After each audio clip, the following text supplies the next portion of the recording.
Welcome students in the channel learn with Pankaj Kumar. अगर अभी तक आपने सब्सक्राइब नहीं किया है इस चैनल को then please subscribe the channel. Student, आज की इस वीडियो में हम सीखेंगे प्रेजेंट कॉन्टिन्यूस टेंस। पिछले वीडियो में हमने प्रेजेंट सिंपल सीखा था, मतलब इंडेफिनिट। आज हम प्रेजेंट कॉन्टिन्यूस मतलब प्रेजेंट प्रोग्रेसिव टेंस को सीखेंगे। अब सबसे पहले हमारे पास में ये क्वेश्चन आता है कि प्रेजेंट कॉन्टिन्यूस टेंस होता क्या है, या प्रेजेंट कॉन्टिन्यूस के जब हम सेंटेंसेस बोलते हैं, वाक्य बोलते हैं, तो वो ऐसी कौन सी बातें होती हैं, कौन से ऐसे वाक्य होते हैं जो प्रेजेंट कॉन्टिन्यूस में आते हैं। तो सबसे पहले इसकी डेफिनेशन हम देखते हैं। जैसे आप यहाँ पे इमेज में देख सकते हैं, the present continuous tense is used for actions happening now.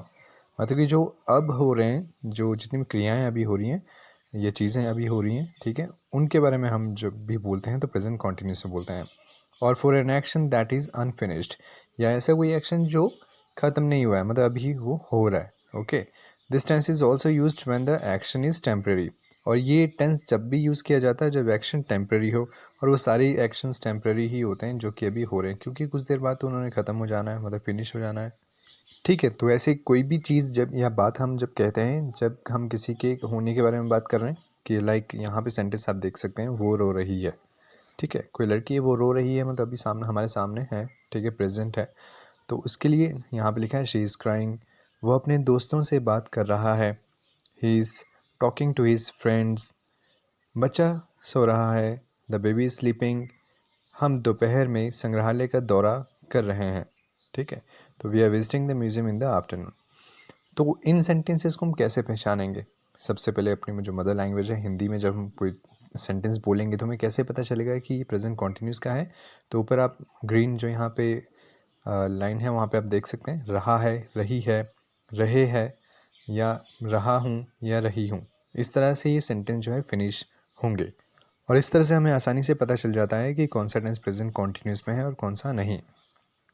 अब हमें ये पता है कि कौन सा टेंस जो है प्रेजेंट कॉन्टिन्यूस का है। अब हम देखते हैं मेकिंग ऑफ सेंटेंस कि प्रेजेंट कॉन्टिन्यूस के टेंस को इंग्लिश में कैसे लिखा जाता है।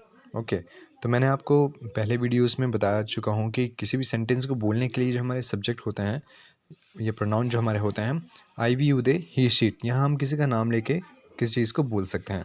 ठीक है, तो आई, यहाँ पे आप देख सकते हैं, आई के साथ में हम एम, ऑक्सिलरी या हेल्पिंग वर्ब जिसे कहते हैं, उसका यूज़ किया जाता है। वी, यू, दे के साथ में आर का यूज़ किया जाता है। एंड ही, शी, इट या किसी के नाम के साथ में हम इज़ को यूज़ करते हैं। एंड प्रेजेंट कॉन्टिन्यूस के साथ में हमेशा वर्ब की फर्स्ट फॉर्म के साथ में आई एन जी का यूज़ किया जाता है। ठीक है, तो आई के साथ में भी V one I N G, we, you, they के साथ में भी V one I N G, and he, she it के साथ या नाम के साथ में भी।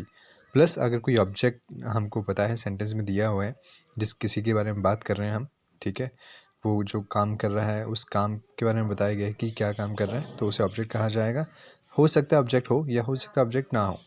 ठीक है, तो चलिए स्टार्ट करते हैं। सपोज़ मैं कहता हूँ कि मैं लिख रहा हूँ, तो मैं मतलब आई, ठीक है, तो आई के साथ क्या लगेगा, एम, और मैं क्या कर रहा हूँ, लिख रहा हूँ, तो I am write plus I N G, I am writing. ठीक है, हमें क्या लिख रहा हूँ ये हमें यहाँ पे नहीं बताया, तो ऑब्जेक्ट नहीं है, तो हम सिंपल से इतना लिखेंगे, आई एम राइटिंग। उसी तरह से हम लिख रहे हैं, वी आर राइटिंग, वह लिख रही है, she is writing. I am going to school, मैं स्कूल जा रहा हूँ। अब यहाँ पे ऑब्जेक्ट है हमारे पास में कि मैं जा रहा हूँ, आई एम गोइंग, कहाँ जा रहा हूँ, टू स्कूल। ठीक है, तो स्कूल यहाँ पे ऑब्जेक्ट हो जाएगा। वे स्कूल जा रहे हैं, तो they are going to school, वह स्कूल जा रहा है, he is going to school. Next है, मैं गाना गा रहा हूँ, I am singing a song, we are singing a song, हम गाना गा रहे हैं। रानी एक सुंदर गाना गा रही है, सुंदर गीत गा रही है, तो Rani is singing a beautiful song. तो इस तरह से हम इन सेंटेंसेस को बड़ी आसानी से कर सकते हैं। प्रेजेंट कॉन्टिन्यूस टेंस काफ़ी आसान होता है।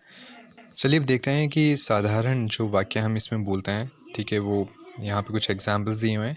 जैसे मैंने आपको रूल बताया, सब्जेक्ट के साथ में इज़ एम आर लगेगा, अकॉर्डिंग टू सब्जेक्ट। आई है तो आई के साथ एम लगेगा, वी, यू, दे है तो आर लगेगा, ही, शीट है तो इज़ लगेगा। ठीक है, तो यहाँ पे इसका रूल है subject plus is am are plus V one I N G. और अगर आपको सब्जेक्ट ये अपना रूल याद नहीं होता है तो कोई चिंता की बात नहीं है, क्योंकि आपने जो हमने स्टार्टिंग में देखा था, आई के साथ एम लगेगा, V one I N G, वही आपका रूल है। यहाँ पे कुछ सेंटेंस लिखे हुए हैं, मैं जा रहा हूँ, आई एम गोइंग, हम लोग हंस रहे हैं, वी आर लाफिंग, तुम स्कूल जा रहे हो, you are going to school. और इसी तरह से बाकी सेंटेंसेस भी हैं जो कि अफर्मेटिव हैं, या इस तरह से हम कह सकते हैं कि पॉजिटिव सेंटेंस है, इसमें कोई नेगेटिविटी नहीं है या क्वेश्चन नहीं है। नेक्स्ट हम देखते हैं अगर हमको नेगेटिव सेंटेंस बोलना हो, लाइक मैं नहीं दौड़ रहा हूँ यहाँ पे लिखा हुआ है, तो हम किस तरह से लिखेंगे? तो उस केस में हम लिखेंगे आई एम नॉट रनिंग। तो सब्जेक्ट के बाद में हमारे जो हेल्पिंग वर्ब आते हैं इज हमारा आएगा, उसके बाद में हमको नॉट लगाना है, फिर V1 ING फिर ऑब्जेक्ट। ठीक है, ये थोड़ा सा इसमें ध्यान रखना है कि नॉट कहाँ पे लगेगा, आई एम नॉट रनिंग। और जब आप इसको बोलने लग जाएंगे सिंपल सेंटेंसेस को, तब आपको ये आसानी से पता चल जाता है कि आपको नॉट कहाँ लगाना है। ठीक है, वैसे अगर आप देखें फर्स्ट सेंटेंस को कि मैं नहीं दौड़ रहा हूँ, ठीक है, तो यहाँ पे हमने देखना है कि कौन है, तो मैं मतलब आए। अब ये क्या कर रहा है? ठीक है, नहीं दौड़ रहा है, तो आई के साथ एम लगेगा, फिर नहीं तो नॉट, फिर क्या नहीं, रनिंग। ठीक है, तो आई एम नॉट रनिंग, हम लोग घर नहीं जा रहे। तो कौन है? हम, मतलब वी। ठीक है, तो वी के साथ are, not going to home. Next है इंटरोगेटिव, मतलब कि जब हम क्वेश्चन अगर पूछते हैं इसी में कॉन्टीन्यूस में, तो किस तरह से होता है? तो लाइक अगर मैं कहता हूँ राम पढ़ रहा है, तो राम इज़ रीडिंग। अगर मैं ये कहता हूँ कि पूछता हूँ कि क्या राम पढ़ रहा है, ठीक है, क्वेश्चन पूछ रहा हूँ, तो जब हम इस तरह से क्वेश्चन पूछते हैं तो हमारे हेल्पिंग वर्ब जो हैं वो सबसे पहले आएंगे। ठीक है, तो क्या राम, अब राम के साथ नाम है तो क्या लगेगा? इज़ लगेगा।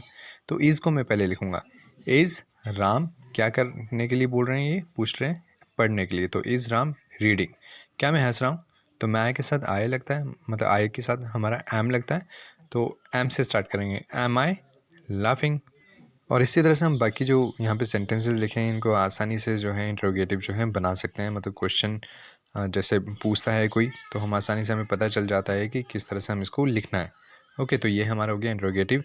इसके आगे कुछ एग्जांपल्स दिए हुए हैं, आप इन एग्जांपल्स को वीडियो पॉज करके रीड कर सकते हैं। अगर आपको कोई भी दिक्कत आती है इन एग्जांपल्स को समझने में या लिखने में प्रेजेंट कॉन्टिन्यूस टेंस को, तो आप कमेंट कीजिए और आप व्हाट्सएप ग्रुप पे भी पूछ सकते हैं।